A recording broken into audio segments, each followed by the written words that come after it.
Welcome back to another episode in our commentary series, exploring the writings of Ajmal from his website, theborderoffullmind.com. Yeah. It's his own kind of personal space. Right. Where he shares thoughts and art and visuals and more really kind of reflecting his journey through life. Yeah, it's great that he's inviting us along for the ride, you know? Yeah. There's something about personal blogs like that, right? Yeah. They offer such a raw, unfiltered look at how someone processes the world. Totally. And, you know, the post that we're looking at today is called Metabolizing Fear into Metaphorical Fuel. Ooh. I mean, just the title alone. Yeah. You think. Definitely turning fear into fuel instead of letting it hold you back. Right. That's powerful. So he starts off by acknowledging something we all know, which is that life is full of challenges, right? We all deal with setbacks, anxieties, things that make us feel vulnerable. Yeah. And he doesn't shy away from that reality. I think that's important because so often we're told to just be positive, to brush those difficult feelings aside. But Ajmal is suggesting something different. Yeah. He calls it metabolizing fear. Right. So instead of trying to outrun those uncomfortable emotions, what if we actually lean into them? What if we allow ourselves to fully experience them? Yeah, it's almost like he's saying by confronting those fears head on, we build a different kind of resilience. Not the kind that's about never getting knocked down, but the kind that's about getting back up stronger.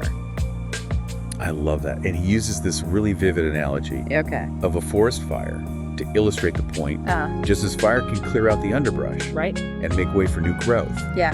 He argues that facing our fears can ultimately lead to personal transformation. That's a great image. But let's be honest. It's easier said than done actually sitting with those feelings of fear and vulnerability.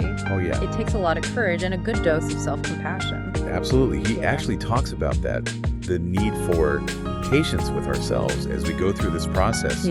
And he emphasizes that true resilience isn't about avoiding hardship altogether. But about developing the capacity to confront it. Which, if you think about it, is a much more empowering way to look at things. Instead of constantly trying to shield ourselves from anything uncomfortable, we're learning to navigate those experiences in a way that helps us grow. Exactly. And what I find really fascinating is how he ties all of this back to the idea of living a more fulfilling life. He argues that embracing vulnerability and uncertainty, even though it can be scary, can actually make us more resilient and able to live more authentically. It makes sense when you think about it. When we're constantly trying to avoid discomfort, we end up limiting ourselves. But when we learn to face those fears head on, we open ourselves up to a wider range of experiences and possibilities. To really bring Ajmal's voice into this, I want to share a quote from the blog post. He writes, "It's exactly when we stop outrunning the depths of our existential vulnerabilities and instead allow them to be metabolized that profound transformation begins kindling from the inside out." Wow. Powerful stuff.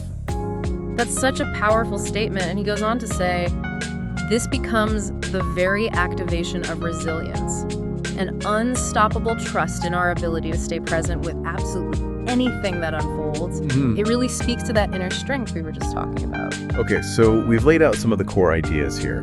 But what does this metabolizing fear thing actually look like in practice? I mean, how do we actually do it? That's a great question, and I think it's something we should explore further. Because it's one thing to talk about these concepts in the abstract, but it's another thing entirely to put them into action in our own lives. Right? So let's dive into that. It's like with any skill, really, you have to practice it to get better. And I think the first step is simply becoming more aware of how we typically respond to fear. Do we try to push it down? Distract ourselves? That's so true. I know I'm definitely guilty of trying to outrun those uncomfortable feelings sometimes. We all do it. But Ajmal's point is that maybe there's a different way. Instead of resisting, what if we try to get curious about those feelings? Explore them a bit. So instead of immediately reaching for that distraction, we pause and actually acknowledge what's going on inside.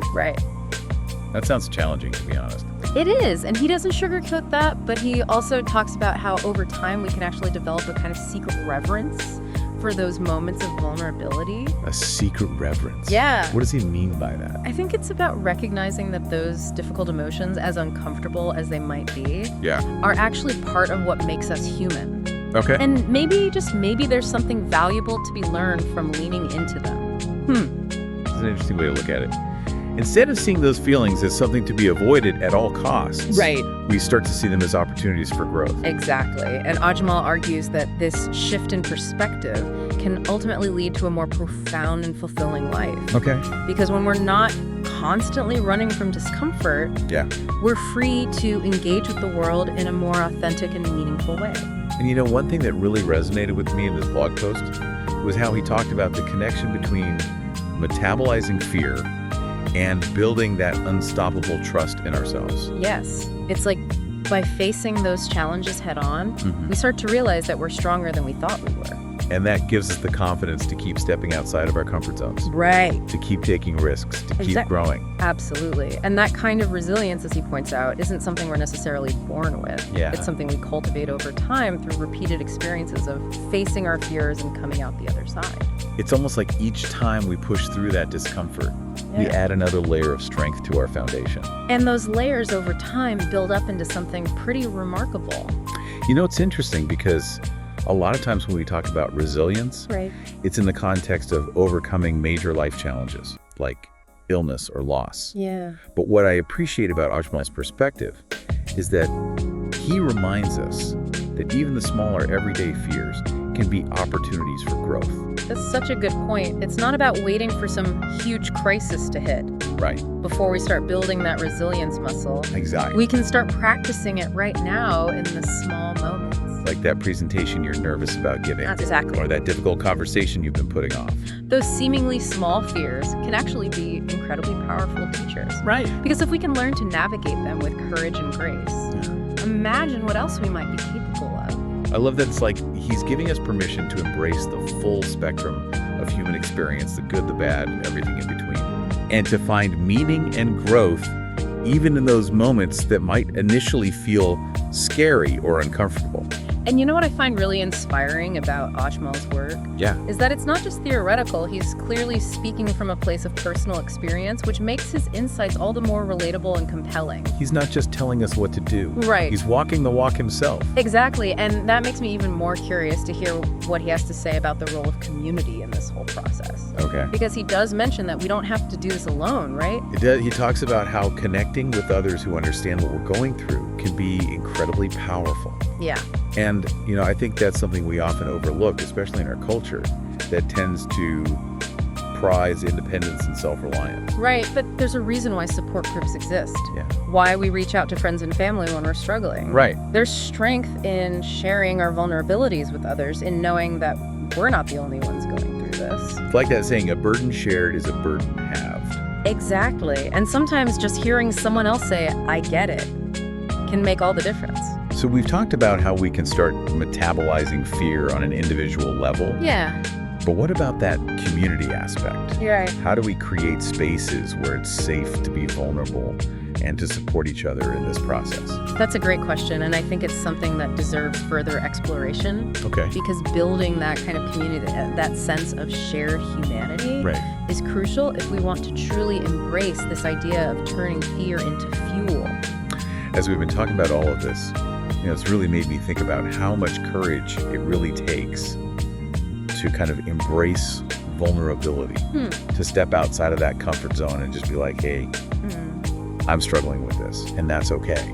It is a real act of courage, isn't it? And I think sometimes we underestimate the power of just acknowledging those struggles, Yeah. both to ourselves and to others. Because for so long we've been told to tough up, to hide our weaknesses. Right. But maybe true strength actually comes from kind of like embracing those vulnerabilities, allowing ourselves to be seen, you know, imperfections and And that's where that community piece comes in, right? Yeah. Because when we feel supported and understood, it's so much easier to let our guard down and just be our true selves. Exactly. And that's what Ajmal's getting at when he talks about the importance of finding our tribe, Right. people who we can trust to hold space for us as we navigate those difficult emotions. And those tribes can take many forms. Oh, yeah. It might be close friends and family, a support group, a therapist, Right.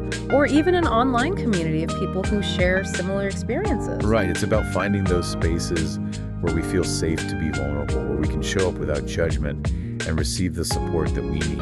You know, one thing that struck me as I was reading Ajmal's post is that this whole idea of metabolizing fear, Yeah. it's not just about individual growth. It has the potential to create like these ripple effects that extend far beyond ourselves. Oh, that's interesting. How so? Well, think about it. When we start to embrace vulnerability and we share our struggles with others, it gives them permission to do the same. It creates a culture of openness and acceptance where people feel more comfortable showing up authentically. And that can have a profound impact on our relationships, our communities, even our society as a whole. Exactly, because when we're not so afraid to show our true selves, we're able to connect with each other on a deeper level. We're able to build more genuine and meaningful relationships. And that creates a more compassionate and empathetic world, a world where people feel less alone in their struggles and more supported in their journey. It's almost like this whole idea of turning fear into fuel has the potential to become a social movement, you know? Right. A way of redefining what it means to be strong and resilient. I love that. And as we wrap up this conversation, I think a great question for our listeners to ponder is, what's one small step you can take today to start metabolizing your own fears? Maybe it's journaling about those feelings, or talking to a trusted friend, or simply acknowledging to yourself that you're feeling scared or overwhelmed. The important thing is to just start somewhere. Take that first step towards embracing those uncomfortable emotions and turning them into catalysts for growth. And if you're feeling inspired to explore more of Ajmal's work, be sure to check out his website, theborderovermind.com. Yes. You'll find a treasure trove of insightful reflections and art and visuals that will definitely spark your curiosity and invite you to embark on your own journey of self-discovery. And as always, stay tuned for future episodes in our commentary series, where we'll continue to delve into the thought-provoking work of Ajmal and other writers who are exploring the depths of human experience.